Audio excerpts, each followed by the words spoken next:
Hello everyone, welcome to day number 3 of the FIDE Grand Prix 2022, leg 3 in Berlin, Germany.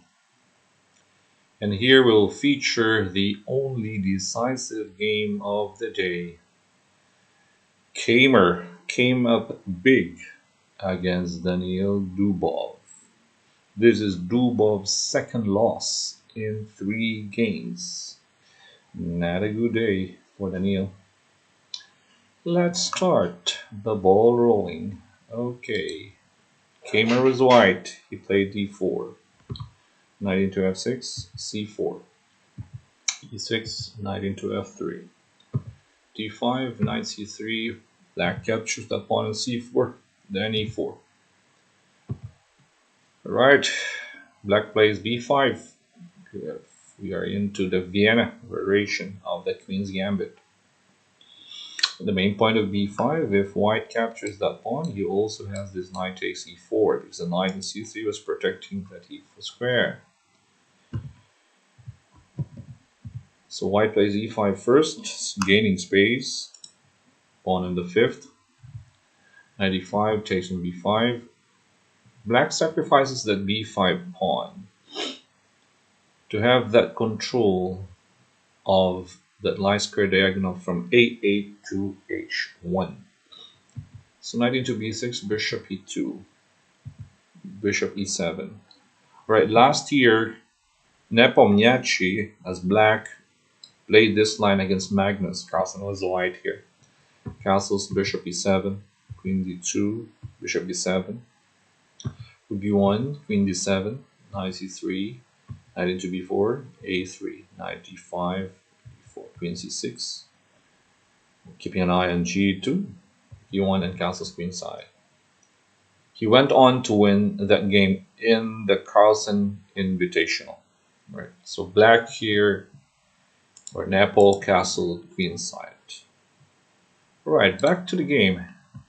The one playing black here is Magnus, second in the World Championship, Daniil. Played bishop e7. Okay, Keymer, before castling, develops his bishop first and his rook on d1. So centralizing on d1.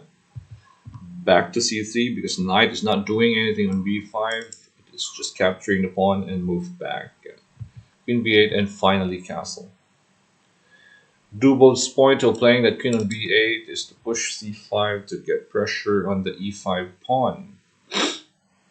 But here Keymer found bishop g5. Nice counterplay.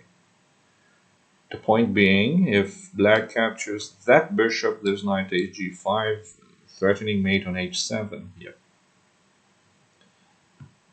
If you interpose in g6, white has f4, it protects e5. Potentially there's bishop f3, right?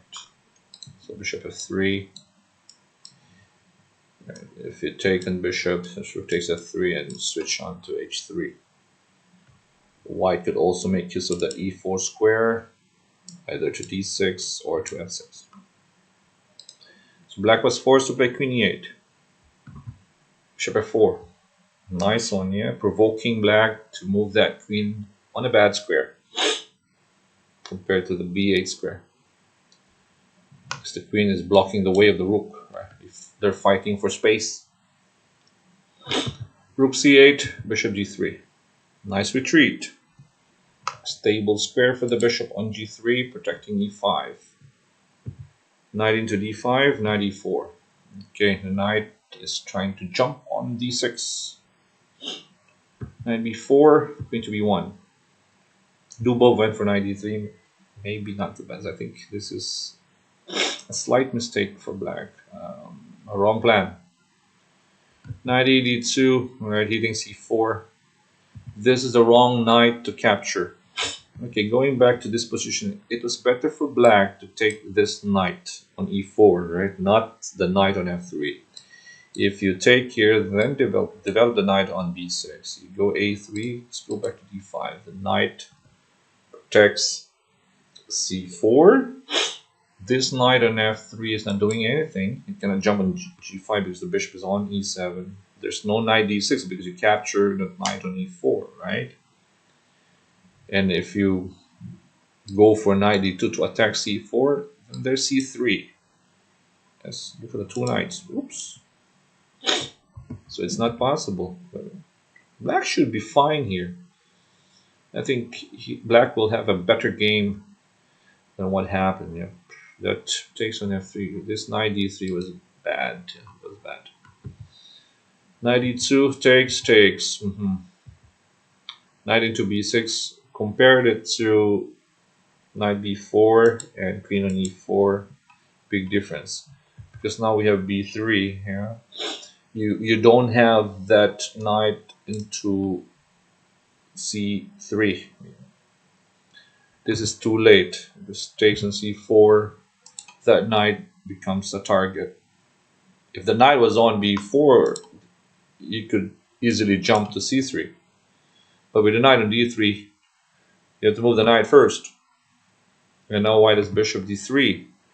And if you capture this bishop, white will just ignore that knight. He'll capture d5 instead, and then push d6. Yep. You go bishop d8, there's knight d2. Attack on c4. Attack on d3. Badly plays rook on f8. And white also has this pass pawn here. Okay, so he went for rook to b8. Now bishop takes h7, an intermediate check. King h8, queen c2. So you look at the number of pawns. White is 2 pawns up. And black has a bad king, so it's more than enough to win. Knight b4, queen d2. Queen moves away from protecting the bishop, but is also attacking the knight in f4. Takes. King is not safe on the open h file. Takes, and now the rook lift. Knight takes a2. Okay, black will be hoping for that a pawn, but it's too slow.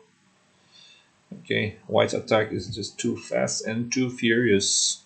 Bishop h4, removing the defender of the dark square, removing the defender of g5. After f6, just takes. Without the bishop, there's a potential knight g5. Queen to g3 first, and then rook fd1, threatening rook d7, control of the 7th rank. Rook c8, knight g5 check, king g8, queen a3. The knight is trapped. Right, the knight is trapped. If we go back, for example, let's say Dubov moves back his knight to, he cannot move knight c3 because knight g5 and then just take. Yeah. So let's say you move back to b4, knight to b4, you want to save the knight, but there's knight g5, you go king g8, and the queen takes b8. Removing the defender of the back rank. Look at the knight. Taking away f7 and h7, you take on b8, there's checkmate on the back rank. Back rank mate. That's why Dubov was forced to play rook c8. But then the knight is trapped on a2 by knight. Knight on the rim is dim. After e5, just rook d7, 7th rank. Final move for Keymer, h4, protecting the knight. There's a luft on h2. The a2 knight is under attack. It's game over. A pretty strong game by the youngest player in the FIDE Grand Prix, Vincent Keymer, also a student of the former challenger to Vladimir Kramnik, Peter Leko. Alright, he is from Germany, by the way. Alright, so that was it. Congratulations to Vincent winning over the winless Dubov. Okay, we will continue our coverage of the FIDE Grand Prix 2022 in round number 4. Thank you guys for watching. Thank you for supporting our channel. You can like, share, subscribe, Charles Max Chess and Charles Max Entertainment on YouTube and also on Facebook. This is Coach Oliver. Stay safe, everyone. Bye-bye.